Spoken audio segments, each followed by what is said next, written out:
అందరికీ వందనాలు.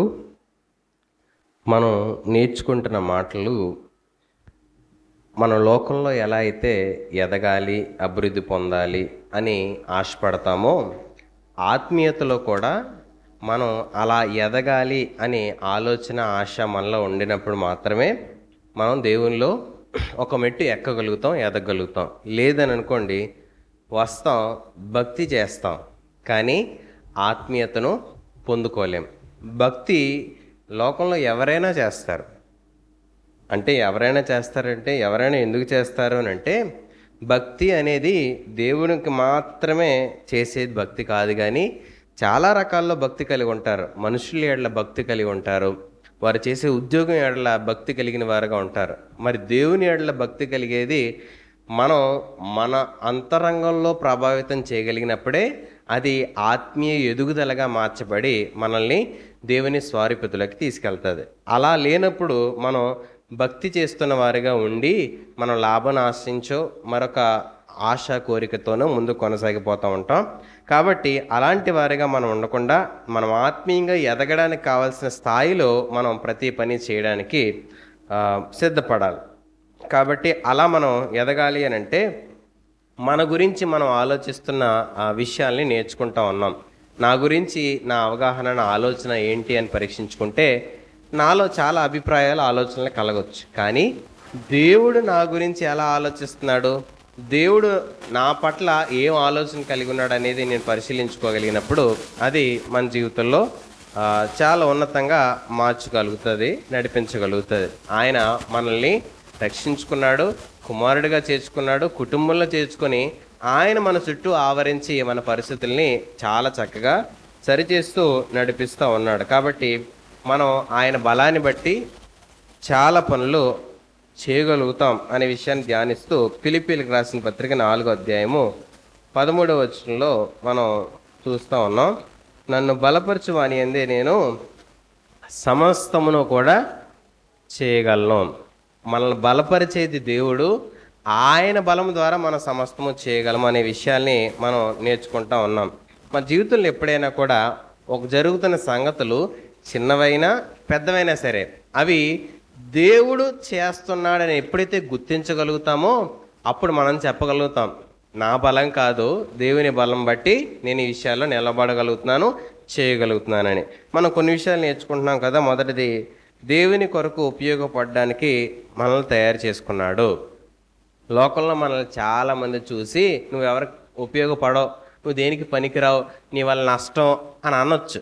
కానీ దేవుడు ఆయన కొరకు మన జీవితాన్ని అప్పగించుకోగలిగితే, ప్రభువా నేను ఎవరికి ఉపయోగపడవచ్చు కానీ నీకు ఉపయోగపడతాను నేను ఎప్పుడైతే మనం దేవుని దగ్గరికి వస్తామో, దేవునితో మాట్లాడతామో, మన జీవితం దేవుని కొరకు మాత్రమే కాదు కానీ దేవుని ద్వారా అనేకులకు ఉపయోగపడడానికి బలపరుస్తాడు. ఈరోజు ఆ వాస్తవాన్ని మనం గుర్తుపట్టినప్పుడు మనం ఎందుకు ఇలా ఉన్నాం, ఎందుకు ఇలా అవుతుంది అనే పరిశీలన విడిచిపెట్టి దేవుని దగ్గర నా జీవితం ఏంటి, నా విలువ ఏంటి, నా పట్ల ఆయన ఉద్దేశం ఏంటి అని వెతకడం ప్రారంభించి ఉపయోగకరమైన దారిలోకి నడవడానికి దేవుడు మనల్ని బలపరుస్తాడు. రెండవది, తగిన సమయం ముందు హెచ్చిచ్చే ఆయన చేతి క్రింద మనం దాక్కుంటాం.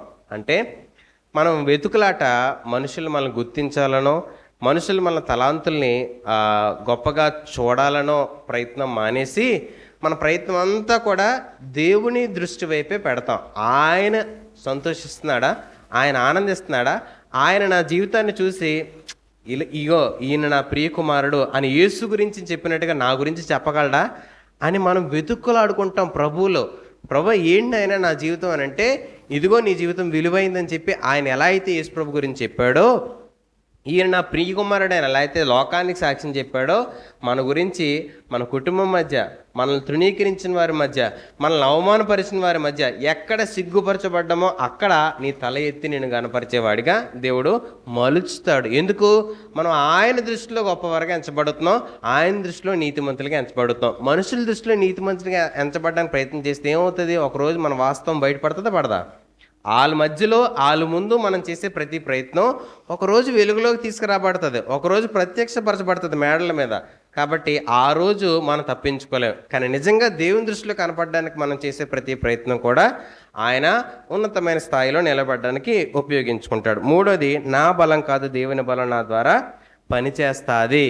ఈ మాట మనం నమ్మినప్పుడు మనం ఎంత బలహీనులమో అయినప్పటికీ కూడా దేవుని ఆశ్రయించి దేవుని మీద ఆనుకొని దేవుని దగ్గర మనం ఆ సహాయం అడిగి, ప్రభువా నేను బలహీనుడు అయి ఉండొచ్చు కానీ నాలో ఉన్న దేవుడు బలవంతుడు, ఈ లోకంలో ఉన్నవాడి కంటే చాలా గొప్పవాడు అని చెప్పగలిగిన ధైర్యంతో ముందుకు వెళ్ళడానికి ఆయన బలం మనకి ఎప్పుడూ కూడా ఉపయోగపడుతుంది. నిరంతరం మనకు అందుబాటులో ఉంది, అది గుర్తుపెట్టుకోండి. మనుషుల బలం కొంతవరకే ఉంటుంది. వాళ్ళ దగ్గర ధనం ఉన్నంత వరకు, ఆరోగ్యం ఉన్నంత వరకు, పలుకుబడి ఉన్నంత వరకు, అధికారం ఉన్నంత వరకు ఉపయోగపడవచ్చు. కానీ అవన్నీ కోల్పోతే మనిషి అందరిలో సామాన్యుడు అయిపోడా?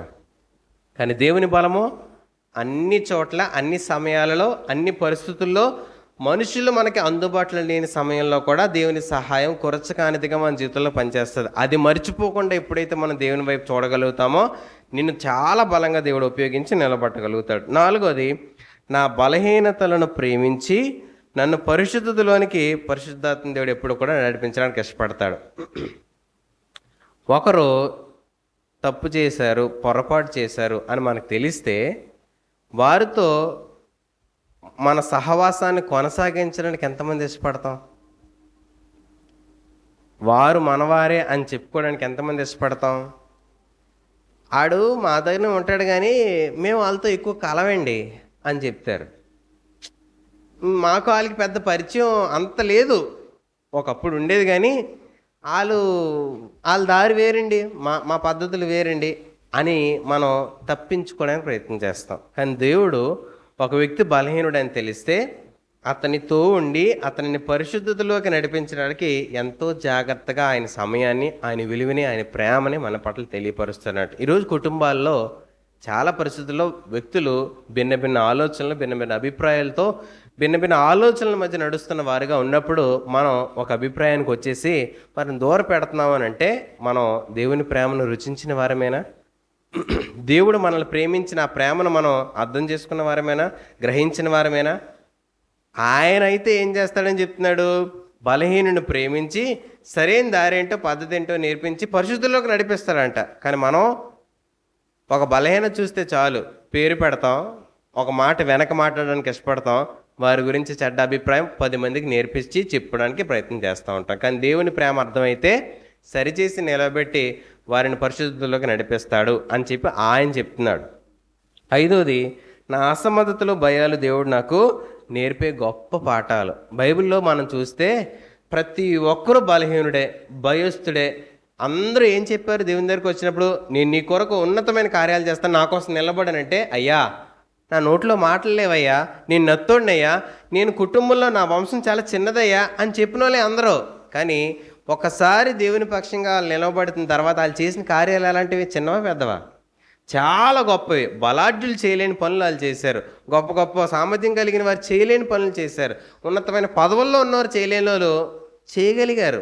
ఎస్తేరు ఆ జనాంగం అంతటి కోసం నిలబడి ఎప్పుడైతే తన ప్రాణాన్ని కూడా పోతాదేమో భయం లేకుండా నిలబడిందో, శాసనాలు మార్చే అధికారానికి ఆవిడ ఆ స్థాయికి నిలబడగలిగింది. కారణం, భయపడితే జరగదు, కానీ దేవుని కోసం నిలబడడానికి ప్రయత్నం చేస్తే ఆయన బలం నా ద్వారా పనిచేస్తుందని నమ్మి నిలబడగలిగితే నీ ద్వారా పనులు జరుగుతాయి. లేకపోతే అందరిలాగే మనం ఉండగలుగుతాం. నిన్ను దేవుడు నిలబెట్టే స్థాయికి ఏ రోజు ఎదగలేం. ఎదగాలి అని అంటే మనం దేవుని దగ్గర ఆ బలం పొందుకోవడానికి ఆయన ఆశ్రయించాలి. ఆరోది, నాలో దేవుని స్వరూపం, స్వభావం ఉంది. ఈరోజు నేను ఆయనలా ఉన్నాను, ఆయనలా నన్ను తయారు చేసుకున్నాడు, ఆయనలా నన్ను చేసుకున్నాడు. అది ఏ రోజు కోల్పోకుండా నేను కాపాడుకోవాలి. దాన్ని విలువగా ఎంచి దేవుడు నాకు ఇచ్చిన ఏ బలమైనా, ఏ స్వారూప్యత అయినా, ఏ రూపమైనా, ఏ పోలికైనా దానిని బట్టి సంతోషించగలగాలి, ఆనందించగలగాలి. అయ్యో ఇది నాకు లేదే, అయ్యో నేను ఇలా లేనే, అయ్యో నేను ఆ పరిస్థితి ఎందుకు ఇలా ఉంది అనే అభిప్రాయాలు పక్కన పెట్టి నిన్ను ప్రత్యేకంగా తయారు చేసుకున్న దేవుని పద్ధతిని గమనించి ఆ ప్రత్యేకతను దేవుని కొరకు ఉపయోగించడానికి మార్చబడాలి. అది దేవుడు కోరుకున్న పద్ధతి. ఇది ఎలా మనకు వస్తుంది అని అంటే మనం దేవుని పోలిక, దేవుని స్వభావం అని నమ్మగలిగిన జీవితం కలిగినప్పుడు మాత్రమే ఆ స్థాయిని మనం అందుకోగలుగుతాం, ఎదగలుగుతాం. 7వ మాట, నన్ను దేవుడు పిలుచుకున్నాడు, అందుకు నాకు రక్షణ వచ్చింది. ఈరోజు లోకంలో ఎవరిని బట్టో మనకి రక్షణ రాలే. ఎవరో ఆ, ఎవరి ద్వారానో ఎవరి త్యాగం వల్ల మనకు రాలేదు, కానీ ఆయన మనల్ని పిలుచుకున్నాడు కాబట్టి మనకు ఆ జీవితంలో రక్షణ వచ్చింది. ఆయన మనల్ని ఏర్పరచుకున్నాడు కాబట్టి మనల్ని రక్షించుకున్నాడు. ఈరోజు ఆయన సంఘంలో కానీ ఆయన మాటలు వింటూ దేవుణ్ణి నువ్వు సొంత రక్షణగా అంగీకరించిన మన జీవితాల్లో ఆయనే మనల్ని పిలుచుకున్నాడు. ఏదో ఈ మాటలు వింటున్న వారి వాళ్ళని రక్షణ రాలేదు, ఎక్కడో టీవీలో మనం వింటున్న వారి వల్ల రక్షణ రాలేదు. ఆ మాటలో రక్షణ ఇచ్చే దేవుని దగ్గరికి తీసుకెళ్ళాయి, రక్షణ ఇచ్చే ఆ ఉన్నతమైన ఆయన దగ్గరికి మనం తీసుకెళ్ళాయి. కాబట్టి వ్యక్తుల మాటలు మనల్ని రక్షించవు, కానీ రక్షకుని దగ్గరకు మనల్ని నడిపిస్తాయి. కాబట్టి చాలామంది ఏమంటారంటే, మేము అక్కడే రక్షణ పొందుకున్నామండి, అందుకే మేము ఇక్కడే ఉంటాం. మేము రక్షణ పొందుకున్న చోట నుంచి కదలకూడదు, అది మనం తల్లిని మార్చినట్టే. అవునా? రక్షణ ఇచ్చింది పాస్టర్ గారా దేవుడా? బాప్తిజం ఇచ్చి ఉండొచ్చు పాస్టర్ గారు, రక్షణ ఇచ్చింది ఎవరు? దేవుడు. కాబట్టి నీ ఆత్మీయ ఎదుగుదల క్షేమాన్ని నువ్వు వెతుక్కోవాలి, కానీ నీ రక్షణ ఇచ్చింది నీ పాస్టర్ గారు అని చెప్తున్నావు అంటే నువ్వు ఇంకా బైబిల్ చదవట్లేదు, దేవునిలో ఎదగడానికి నువ్వు అవకాశం నీ హృదయానికి ఇవ్వట్లేదు అనే వాస్తవాన్ని కూడా గమనించండి. తర్వాత 8వ విషయాన్ని నేర్చుకున్నాం. ఏ స్థాయి స్థితి వలన మన రక్షణ పోదు. కొంతమంది అనుకోవచ్చు, ఇలాంటి పని చేశాను, ఇలాంటి జీవితంలో నేను ఉన్నాను, ఇంకా నా రక్షణ ఏముంటుంది నా జీవితంలో, ఇలాంటి వాడికి దేవుడు క్షమించడు అనే అభిప్రాయాలు కొన్ని రావచ్చు మనలో. ఇలాంటి స్థాయిని దేవుడు అంగీకరించడం అనే అభిప్రాయం మనకు రావచ్చు. కానీ దేవుడు చెప్తున్న మాట ఏంటనంటే, ఆయన రక్షించుకున్నాడు అని అంటే నిన్ను పోగొట్టుకోవడానికి కాదు, నిన్ను ఆయన సొత్తుగా చేసుకోవడానికి. ఆయన పిలుపు మనకు వినపడినప్పుడు, ఆయన మాటలు మనకు అర్థమవుతున్నప్పుడు, మన హృదయం ఇంకా ఆయన మాటలు తీసుకోవడానికి ఇష్టపడుతుంది అని అంటే నిన్ను ఆయన పిలుస్తున్నాడు, నిన్ను ఆయన మరలా ఆయన సహవాసానికి ఆహ్వానిస్తా ఉన్నాడు.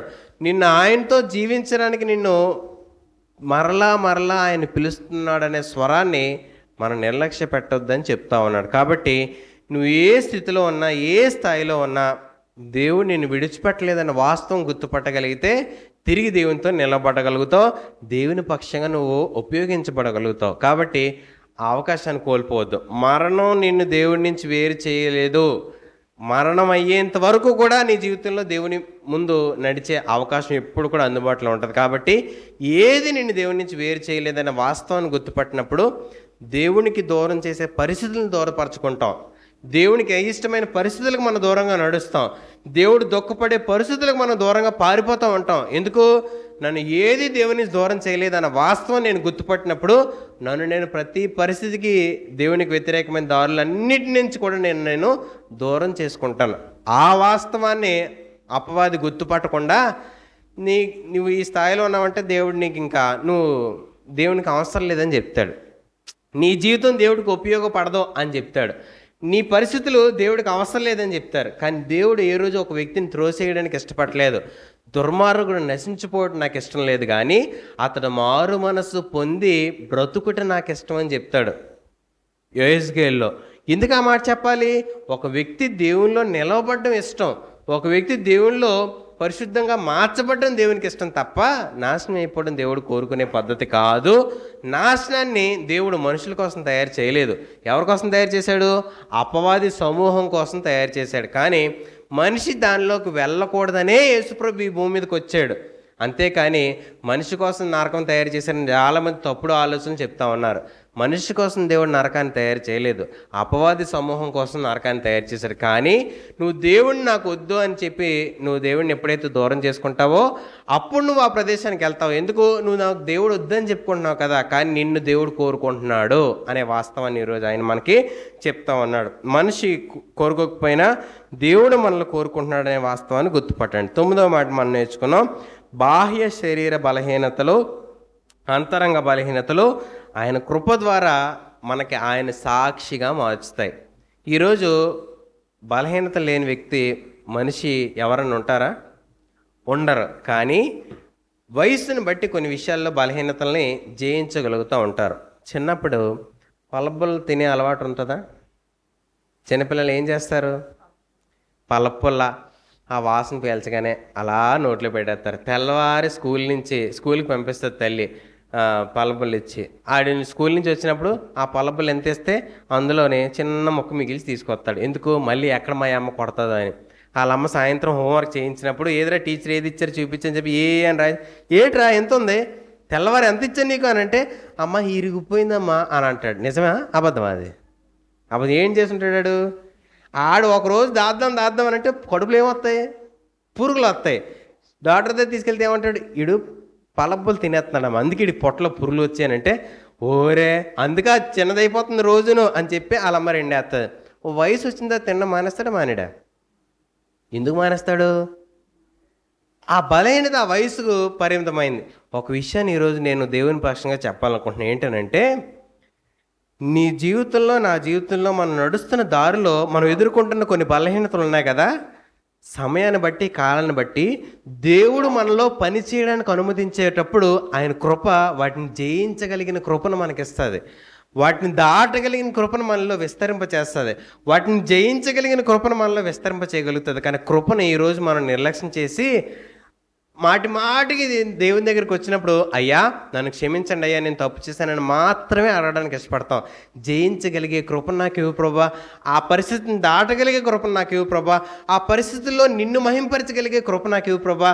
ఇదిగో నీ బిడ్డ ఇలా ఉన్నాడు, యోబు గురించి చెప్పాడు కదా, ఇదిగో ఈయన చూడు నీతిమంతుడు యథార్థవంతుడు, నేను కోరుకున్న బతుకుతున్నవాడు అని చెప్పి యోబు గురించి సాక్ష్యం చెప్పో, నేను కూడా ఆ సాక్ష్యాన్ని పొందుకోవడానికి ఇష్టపడుతున్నానయ్యా, నా జీవితాన్ని కూడా నిలబెట్టయ్యా అని ఎప్పుడైతే ఆయన కృపను ఆశ్రయిస్తావో ఆ కృప నిన్ను ప్రతి పరిస్థితిని దాటగలిగే స్థాయికి నిలబడుతుంది. కాబట్టి ఆయన కృప మన అంతరంగంలో బలహీనతను సరిచేయగలదు, బాహ్యమైన బలహీనతలు కూడా సరిచేయగలదు. 10వ విషయాన్ని నేర్చుకున్నాం. ఆత్మ ద్వారా, వాక్యం ద్వారా, బోధ ద్వారా నిత్యం కూడా మనతో మాట్లాడుతూ ఉంటాడు. ఈరోజు ఆయన మాటలు మనం ఆయన మాటలు వినట్లేదనో అలక్ష్యంగా ఉన్నామనో ఆయన విడిచిపెట్టాడండి.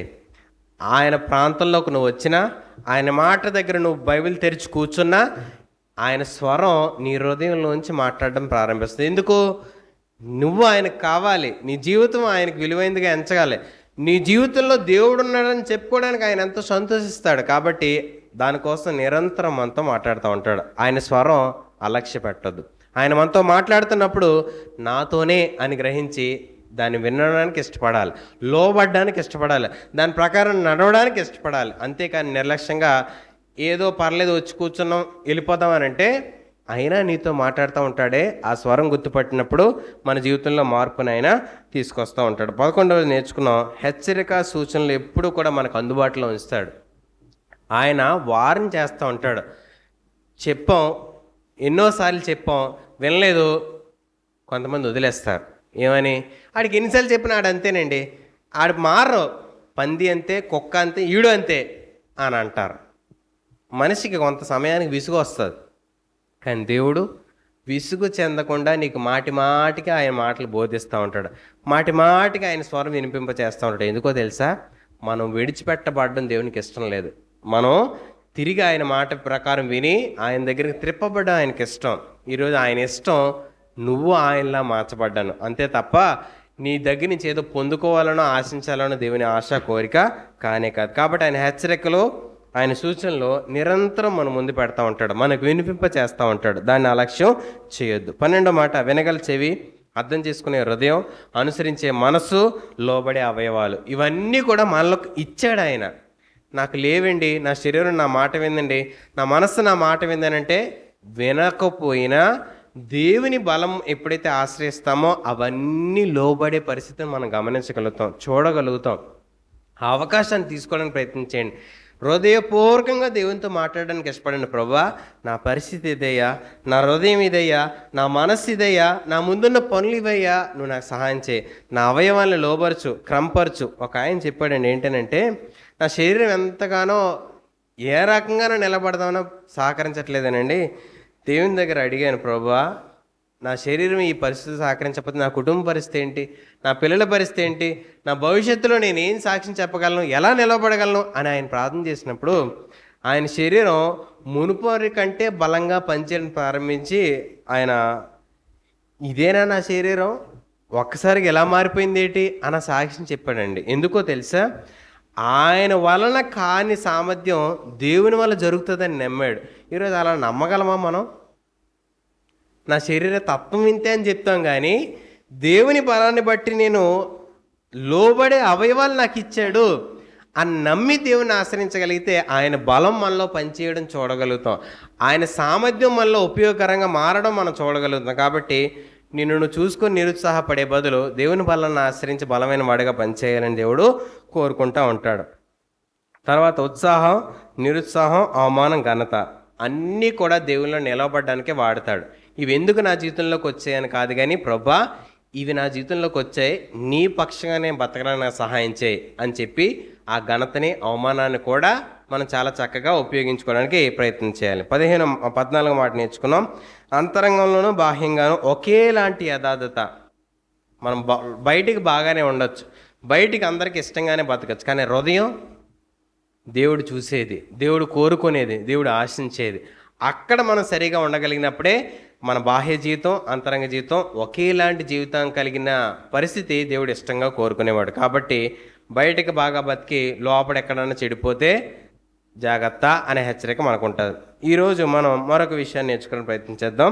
15వ మాట మీ పక్క వద్ద చెప్పండి. పిరికితనం, చేతకానితనం, నిర్లక్ష్యం నాలో లేవు. మీ పక్కలు చేసి చెప్పండి, వాళ్ళు గుర్తుంటుంది. అనియా, అక్క, అమ్మ ఈ మాట విను. పిరికితనం, చేతకానితనం, నిర్లక్ష్యం నాలో లేవు. ఉన్నాయా లేవా?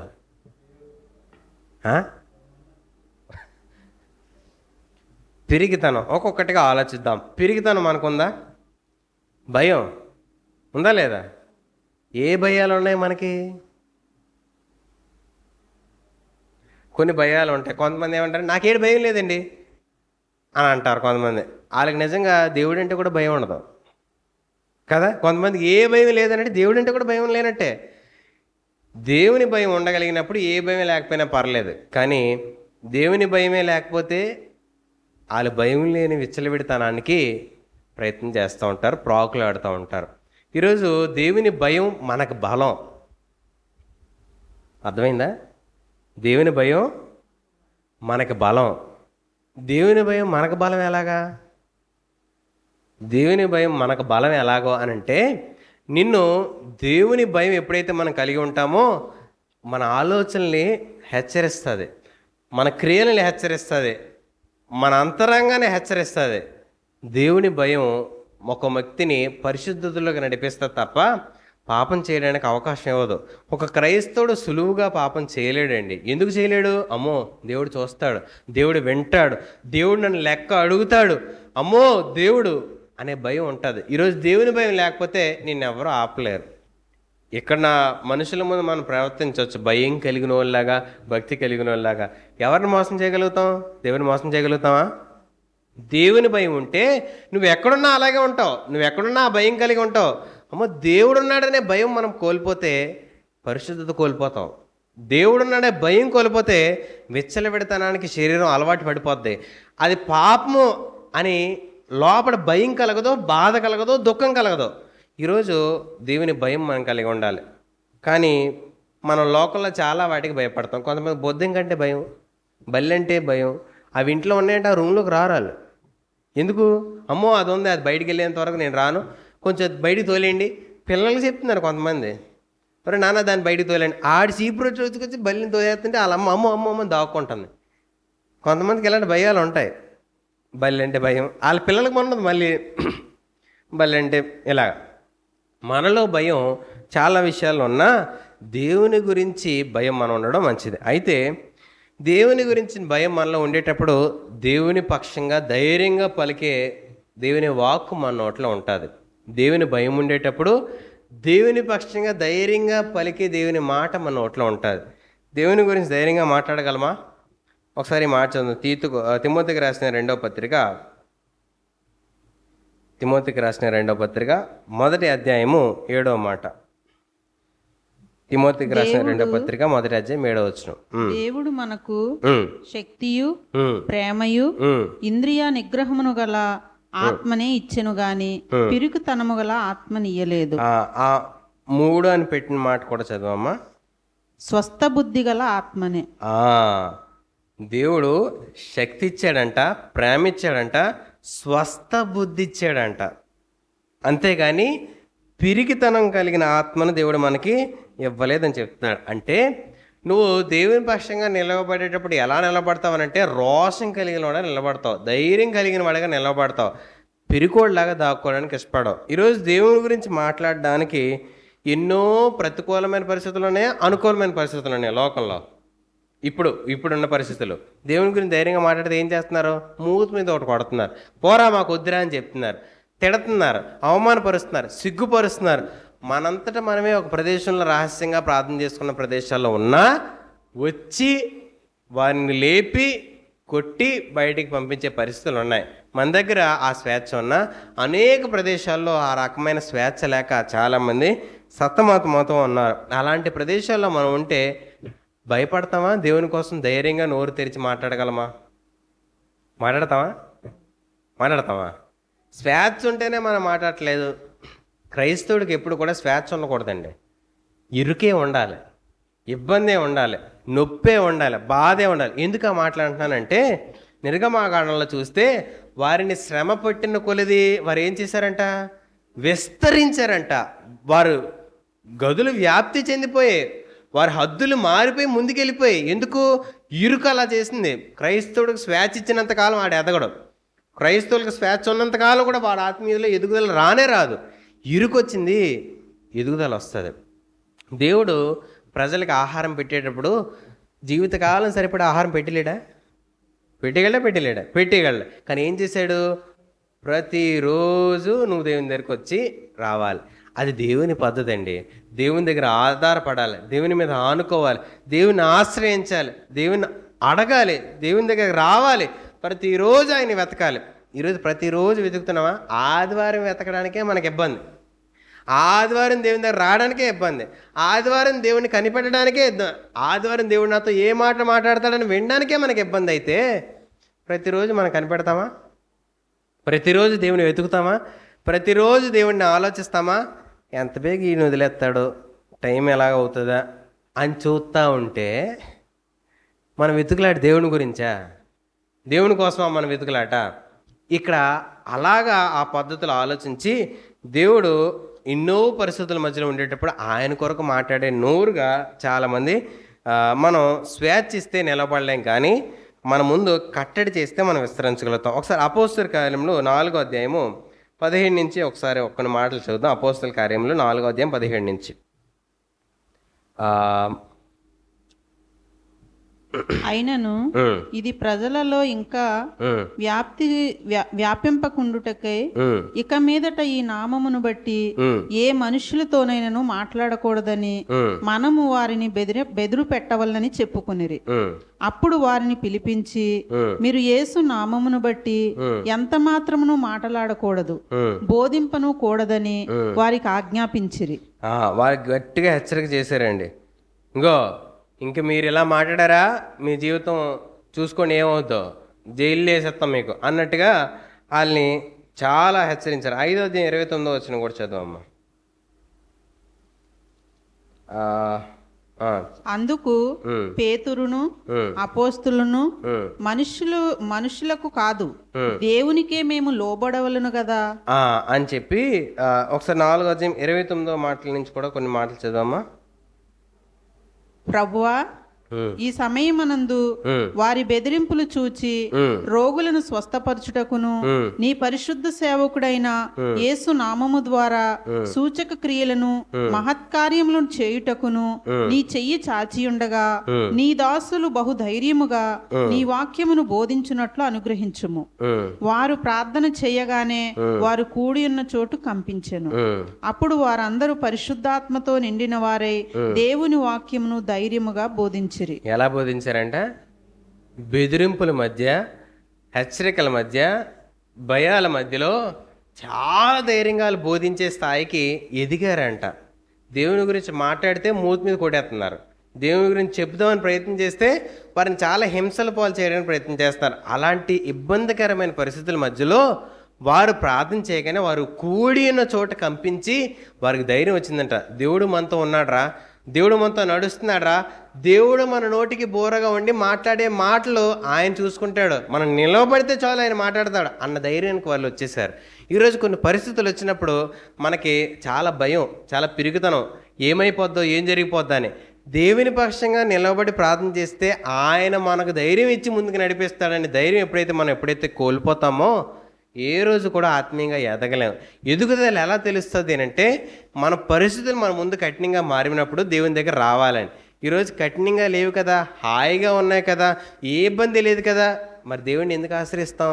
ఆశ్రయించాల్సిన అవసరం ఏముంది అనే అభిప్రాయానికి వెళ్ళిపోతే నిలువెచ్చనగా స్థితికి మారిపోతావు. ఒకరోజు దేవుని గురించిన ఆలోచన కానీ దేవుని గురించి మాట కానీ మన నోట్లో లేకుండా పోతాం. ఈరోజు అలాంటి స్థాయికి మనల్ని దేవుడు తయారు చేయలేదు, కానీ శక్తి, ప్రేమ, స్వస్థ బుద్ధి కలిగిన వారిగా దేవుడు మనల్ని తయారు చేశాడు. ఇంద్రియ నిగ్రహాలతో మనల్ని నింపాడు. కాబట్టి ఈ లోకంలో ఏదో కోరుకున్న కోరికల వైపు మనం కాదు, కానీ దేవుని మాట వరకు మనం నిలబడడానికి ప్రయత్నం చేయాలి. కొంతమంది ఏంటనంటే ఉద్రేకంతో ఊగిపోతారండి. ఏంటో ఉద్రేకం అని అంటే, పదండ్రా దేవుని కొరకు మాట్లాడదాం, పదండ్రా దేవుని కోసం చెప్దాం చెప్పి స్వేచ్ఛని వారు విచ్చలవిడిగా ఉపయోగించుకోవడానికి ప్రయత్నం చేసి వారి భారం ఏంటో, వారి పిలుపు ఏంటో మర్చిపోతూ ఉంటారు. ఎందుకు? ఎఫెసీయులకు రాసిన పత్రిక 4వ అధ్యాయం 13వ వచనాన్ని ఒకసారి చదివితే, ఎఫెసీయులకు రాసిన పత్రిక 4వ అధ్యాయము 13వ వచనాన్ని మనం చదవగలిగితే, పరిశుద్ధులు సంపూర్ణులగునట్లు.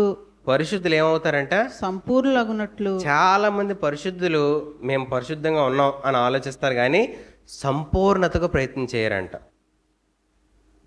మనం పరిశుద్ధంగా ఉంటున్నాము, నేను మంచిగా బతుకుతున్నాను, నీతిగా బతుకుతున్నాను అన్నప్పుడు నువ్వు సంపూర్ణుడిగా మార్చబడాలని ఆలోచిస్తామా? అలా మార్చబడ్డానికి ప్రయత్నం చేసినప్పుడే ఎదుగుదల ప్రారంభమవుతుంది. చదవండి అమ్మ.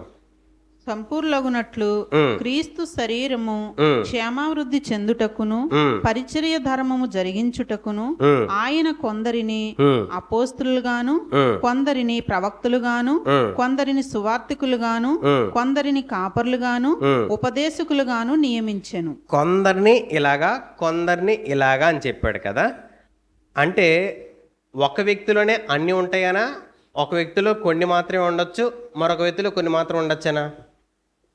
ఒక వ్యక్తిలో అన్నీ ఉంటాయనా? లేదు, కొంతమంది కొన్ని ఇస్తాడు, కొంతమంది కొన్ని ఇస్తాడన్న దాని అర్థం కదా. కొంతమంది కొన్ని ఇస్తాడు, కొంతమంది కొన్ని ఇస్తాడు.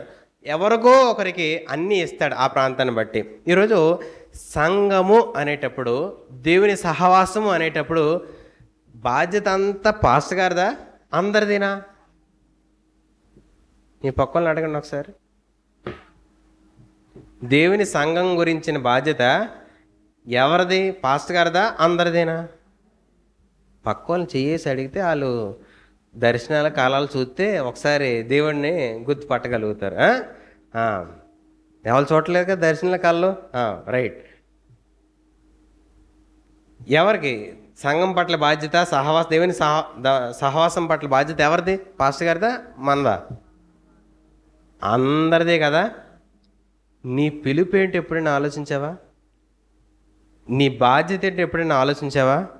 నీ పట్ల దేవుని ఉద్దేశం ఏంటి ఎప్పుడైనా ఆలోచించావా?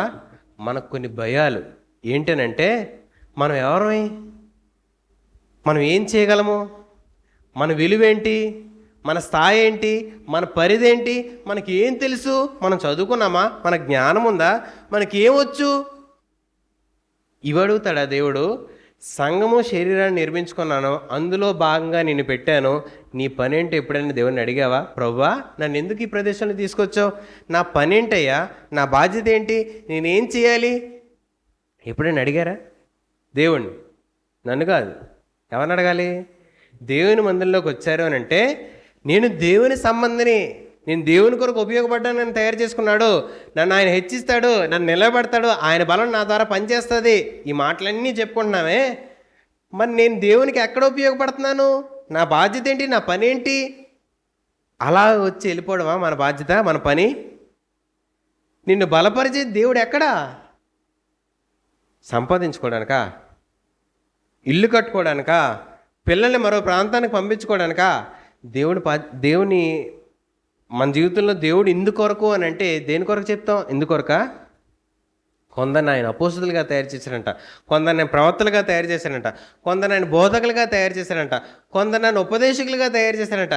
నీ ఉపదేశం కోసం ఎంతోమంది ఎదురు చూస్తూ ఉండొచ్చు. నీ మాటలు మరొకరిని రక్షిస్తాయి, నీ మాటలు మరొకరిని గుణపరుస్తాయి, నీ మాటలకు మరొకరిని సరిచేస్తాయి, నీ మాటలు మరొకరిని హెచ్చరించి దేవుని దగ్గర తీసుకొస్తాయి.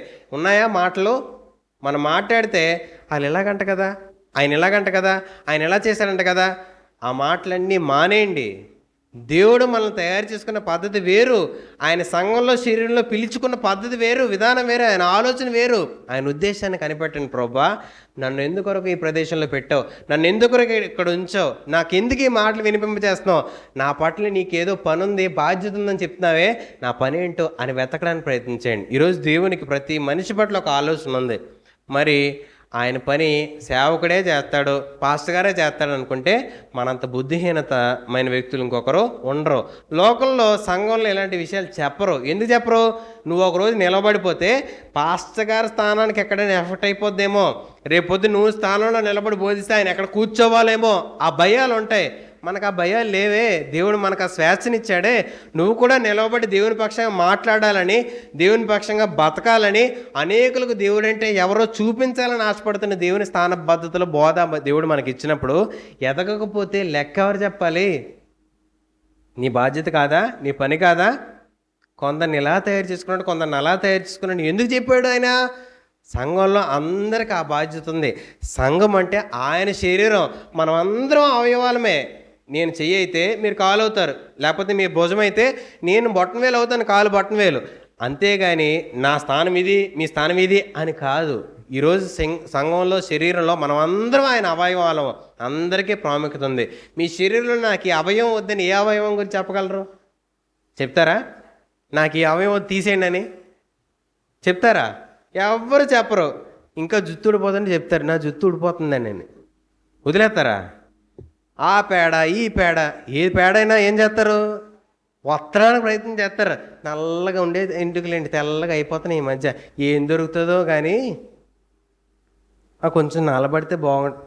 ఏంటి నీ ప్రయత్నం నీ శరీరం గురించి? మరి ఆయన శరీరం గురించి నీ బాధ్యత ఏది?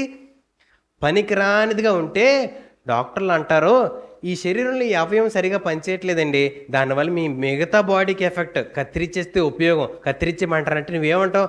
అమ్మమ్మో చూడండి, మందులు ఏమైనా ఉంటే వేయండి, ఇంకేదైనా ఉంటే ప్రయత్నించండి, దాన్ని బాగు చేయండి అని అడగవు. మరి దేవుని కొరకు నువ్వు శరీరంలో ఆయన మందిరంలోకి వస్తూ ఆయన స్థానంలో కూర్చుంటూ అవయవాన్ని నేను అని చెప్పుకోవడానికి ప్రయత్నం చేస్తున్నావు. నువ్వు ప్రభువా నీ కొరకు నేను ఏం చేయగలను అని ఏ రోజైనా అడగట్లేదు అని అంటే మన బాధ్యత ఏంటో అడిగాం ఎప్పుడైనా? మనకేం పట్టింపండి.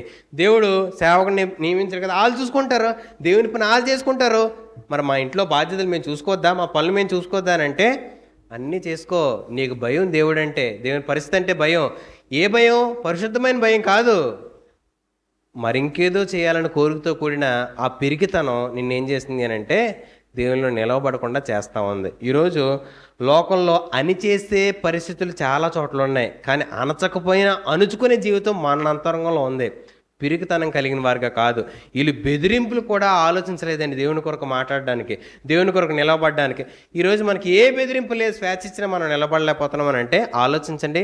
పిరికితనం కలిగిన ఆత్మని దేవుడు మనకి ఇవ్వలేదు, ధైర్యంగా నిలబడే ఆత్మని దేవుడు మనకి ఇచ్చాడు. దేవుని కొరకు బలంగా నిలబడగలం. దేవుని కొరకు మనం ఎక్కడైతే బలహీనమని అవమానపరచబడ్డామో అక్కడ దేవుని కొరకు బలంగా నిలబడే స్థాయిని దేవుడు మనకి ఇస్తాడు. కాబట్టి అది పొందుకోవడానికి మనం ప్రయత్నం చేయండి.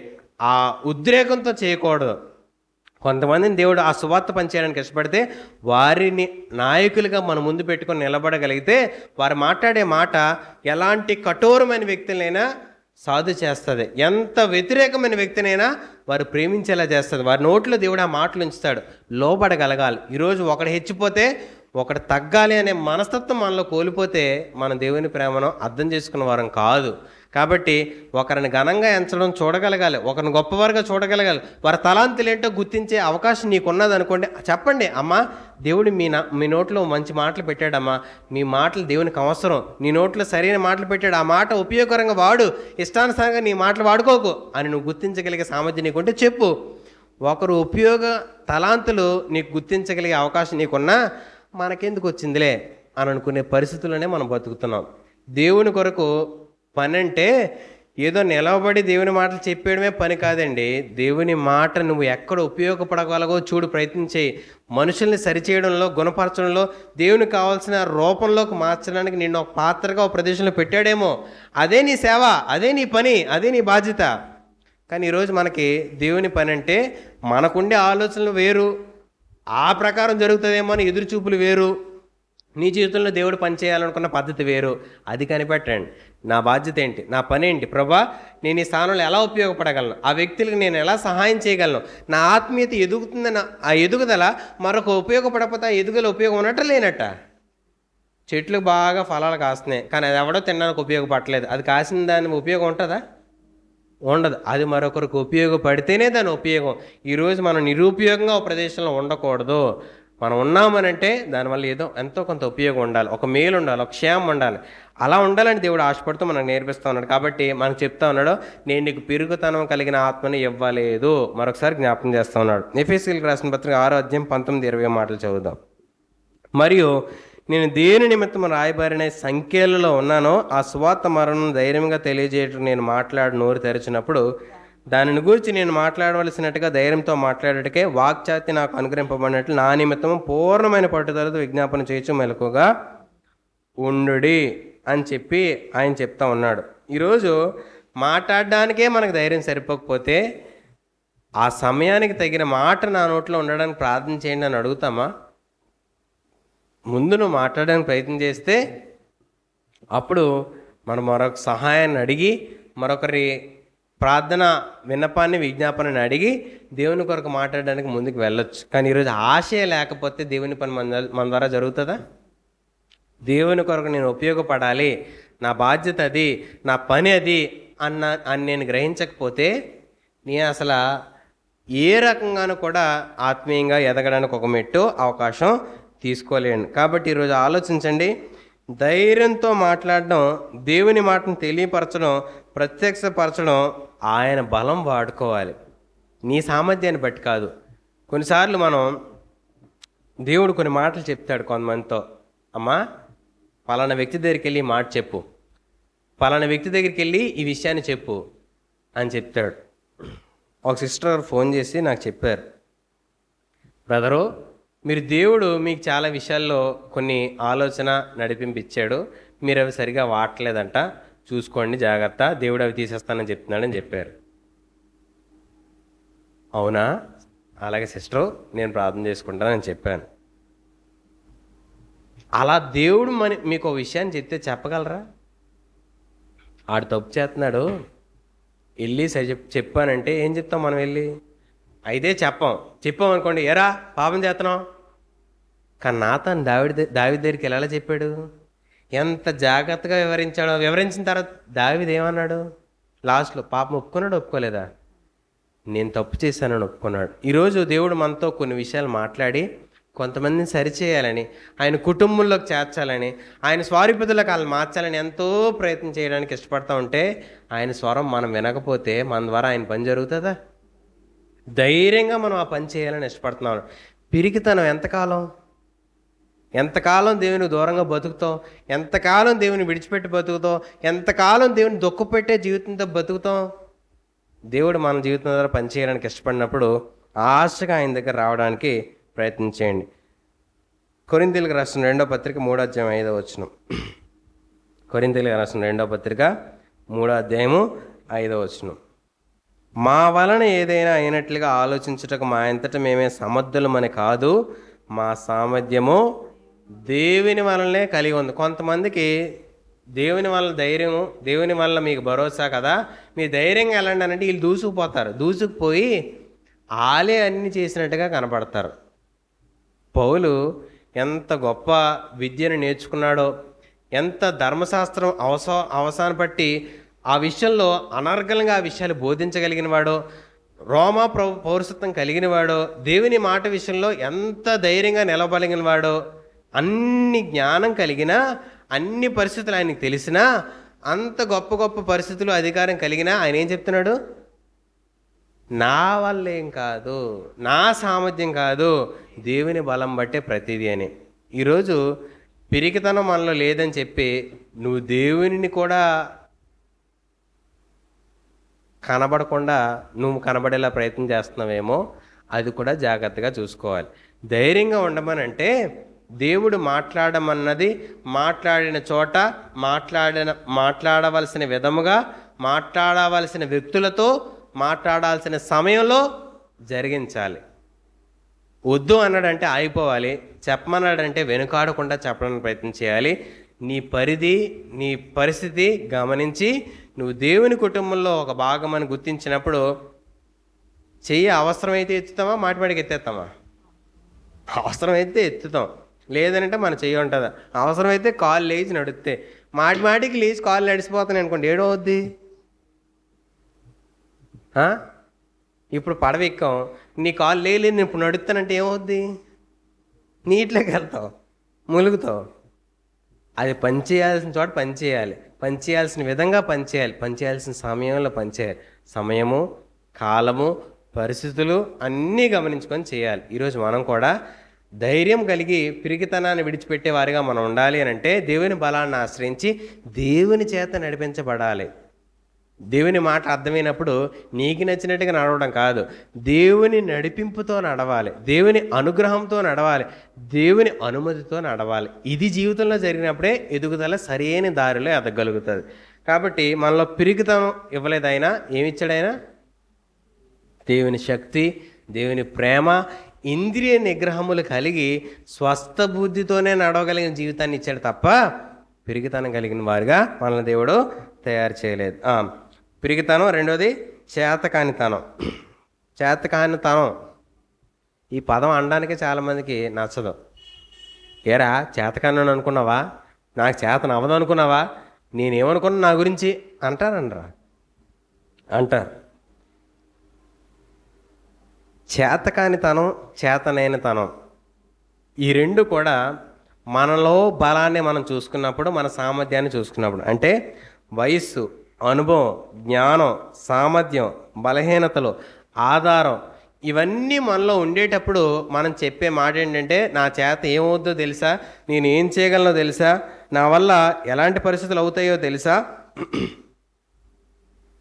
ఈ రకంగా ఒక రకంగా ఎదిగితే, ఇవేవి లేవనుకోండి, వాళ్ళు ఏం చెప్తారంటే, అమ్మో ఇప్పుడు ఎలాగా, ఇప్పుడు ఎవరిని ఆశ్రయించాలి, ఎవరి దగ్గరికి వెళ్ళాలి, ఎవరికి ఫోన్ చేయాలి, అయితే గర్వం, లేకపోతే నిరుత్సాహం, రెండు కాళ్ళ మధ్యలో బుర్ర పెట్టేసి ఎక్కడికి ఇంకా ఎవరి వల్ల కాదన్నట్టు చావే దిక్కు అన్నట్టు అయిపోతూ ఉంటారు. చేతకానితనం మనల్ని దేవుడు ఎవరో గుర్తించకుండా చేస్తుంది, దేవుని బలం ఆశ్రయించకుండా చేస్తుంది. కొన్ని పరిస్థితులు వస్తాయి, ఏం చేయాలో తెలియదు, ఎలా చేయాలో తెలియదు, ఏం అడగాలో తెలియదు. ఈ మాట ధైర్యం కోసం చెప్తున్నాను. ఏంటనంటే, ఒక స్త్రీ దేవుల్లో చాలా నమ్మకంగా ఎదుగుతుందండి. ఎదుగుతూ ఉంటే వారి కూతురు మరి ఎలాగా ఆ ఉచ్చులో పడిందో తెలియదు కానీ మరొక వ్యక్తితో వెళ్ళిపోయింది ఇంట్లోంచి. తల్లి చాలా భక్తిపరురాలు, యథార్థపరురాలు, దేవుడంటే చాలా ధైర్యంగా ఎదిగిన స్త్రీ. ఆవిడ ఏం చేసుకుంటుందా అని భయపడ్డారు చాలామంది. ఎందుకు? నమ్మకంగా, యథార్థంగా, సమాజంలో పరువుగా బతిక వ్యక్తి ఒక అవమానాన్ని తట్టుకోగలడా? చచ్చిపోవడం మేలు అనుకుంటాడు.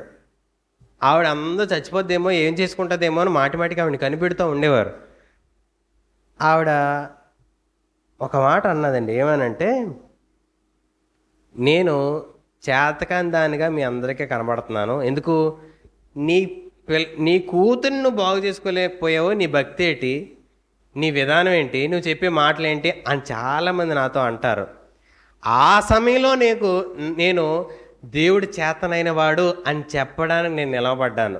నా జీవితంలో జరిగిన పరిస్థితిని బట్టి నా దేవుడు తప్పైపోడు, నా భక్తి తప్పైపోదు. నా కూతురు తప్పు చేసి ఉండొచ్చు, పొరపాటు చేసి ఉండొచ్చు, కానీ దేవుడు వారిని తిరిగి బాగు చేస్తాడు, సరిచేస్తాడు, కడతాడు అని నమ్మి నేను నిలవబడ్డానని చెప్పిందండి. అందరూ నోటి మీద వేలేసుకున్నారు, మరి ఈవిడేట్రా ఎలా చెప్పిందని. నిజానికి కొన్ని అవమానకరమైన పరిస్థితులు చేతకాని విధంగా నువ్వేం చేయాలో, ఏం చేస్తావో చూద్దామని లోకం చెప్పొచ్చు, కానీ నువ్వు చెప్పాలి, నా దేవుడు ఉన్నాడు, అన్ని పరిస్థితులకు మించి నా కొమ్ముని నా తలని ఎత్తే దేవుడు ఉన్నాడని చెప్పగలిగిన ధైర్యం నీలో ఉండగలిగితే ఆయన బలం ఎక్కడికి వెళ్ళిపోయినా తిరిగి నీ ఇంటికి తీసుకొస్తుంది. నీ మనిషిని, నీ పరిస్థితిని, నీ పశువుని, నీ సంపదనని ఎలాగ పోయినా నీ ఇంటికి వచ్చి పడుతుంది. ఎందుకు?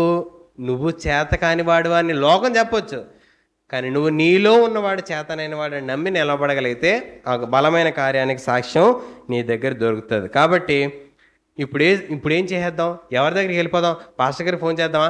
లేకపోతే మన ఎమ్మెల్యే గారికి ఫోన్ చేద్దామా? పలాయన దగ్గరికి వెళ్ళిపోదామా? మనుషుల్ని ఆడొద్దు. ఆ టైంలో పాస్టర్ గారు ఫోన్ ఎత్తకపోతే ఏమవుద్ది?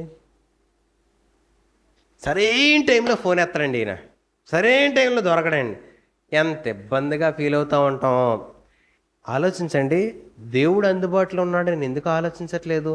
దేవుడు మనకు సమీపంగా ఉన్నాడని చెప్పి ఎందుకు వెతకలేకపోతున్నాం? చాలామంది భక్తులు చెప్పారు కదా, ఆయన వంటి సమీపమైన దేవుడు ఎవరికి కలిగి ఉన్నాడో మనకున్నాడో అని చెప్తూ ఉంటారు. ఈరోజు ఆ ధైర్యాన్ని మనం ఇప్పుడు కూడా చేతకానితనంగా మార్చుకోవద్దు.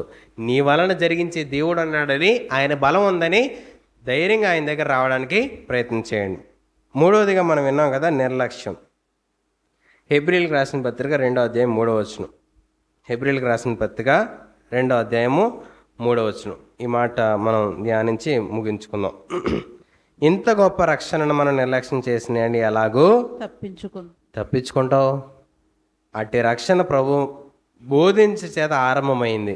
ఈరోజు దేవుడు మనకిచ్చిన రక్షణ నిర్లక్ష్యం చేస్తున్నామా? దేవుడు మనకిచ్చిన విలువైన ఆ నూతనమైన జీవితాన్ని నిర్లక్ష్యం చేస్తున్నామా? నిర్లక్ష్యంగా వ్యవహరించొద్దు. పిరిగితనం కానీ, మనం చేతకానితనం కానీ, నిర్లక్ష్యం కానీ మనలో లేవు. దేవుని బలాన్ని బట్టి మనం బలమైన పనులు చేయడానికి, బలమైన కార్యాలు చేయడానికి దేవుడు మనల్ని నిలబెడతా ఉన్నాడు. కాబట్టి ఆలోచించండి, నిర్లక్ష్యం చేయొద్దు. ఎలా నిర్లక్ష్యం చేస్తాం? దేవుడు ఒక పద్ధతిలో చేయమంటే ఇంకో పద్ధతి చేయడానికి నువ్వు ఇష్టపడితే నువ్వు నిర్లక్ష్యం చేసినవాడు. దేవుడు ఎలా చేయండి, ఇలా నడవండి అని అంటే నేను అలా చేయనండి, అలా చేయలేవు, మా సమాజం ఒప్పుకోదు, మా ఇంటి పేరుడు ఒప్పుకోరు, మా గ్రామం ఒప్పుకోదు. దేవుడు ఒప్పుకుంటాడు ఒప్పుకోడా చూడండి. నిర్లక్ష్యం చేసేవారిగా మనం ఉండదు. సరే, ఒక తమ్ముడు కాలుకి నల్ల తాడు కట్టుకొని వచ్చాడండి. ఆడు కాలుకి ఎప్పుడే చూడలేదు, నేను అప్పుడే చూశాను. ఏట్రా నల్ల కాడు కట్టుకున్నామనంటే ఆడు ఏమన్నాడంటే నెగిటివ్ ఎనర్జీ పోతుందన్న అన్నాడు. ఏం ఎనర్జీ పోద్దంట? నెగిటివ్ ఎనర్జీ పోద్దంట. ఎవరు చెప్పారా నాన్న అనంటే చెప్పారండి. తెలుగు పదానికి ఆడు ఇంగ్లీష్ పదం వాడాడు. తెలుగు పదం ఏంటి? దిష్టి పోద్దంట. శనిదేవుని అనుగ్రహం వస్తుందంట. కాలుకి ఏం కట్టుకుంటే నల్ల తాడు చాలామంది అంతే, పిల్లలు కడతా ఉంటారు నల్లతాడు. కొంతమంది పెద్దోళ్ళు కూడా కట్టుకుంటారు. ఎందుకు అని అంటే చూడగానే కాలుకి ఏదో ఉందని చూసి వాళ్ళ గురించి మర్చిపోతారంట. ఆ తాడు ఏదో చూసి ఆడి గురించి ఏదో ఆలోచన మర్చిపోయి ఆడేదో చేయాలనుకున్న ఆలోచన మర్చిపోయి ఆ దుష్టంతా తాడు మీదకి వెళ్తుందని చెప్పి కాలుకి తాడు కడతారంట. నిన్ను కాపాడేది ఎవరు? దేవుడా? తాడా? నేను చెప్పండి, ఏదైనా మనకు బాధ వస్తే అక్కడికి వెళ్తే ఇంత కడతారంట, అది మనకి రచ్చ. నీ ముందు వెనుక అగ్నిస్తంభం వలె మేఘస్తంభం వలె వచ్చే దేవుడు ఉన్నాడు, నిన్ను నడిపించే దేవుడు ఉన్నాడు మర్చిపోయి తెంపితే ఏమవుద్ది? తాడు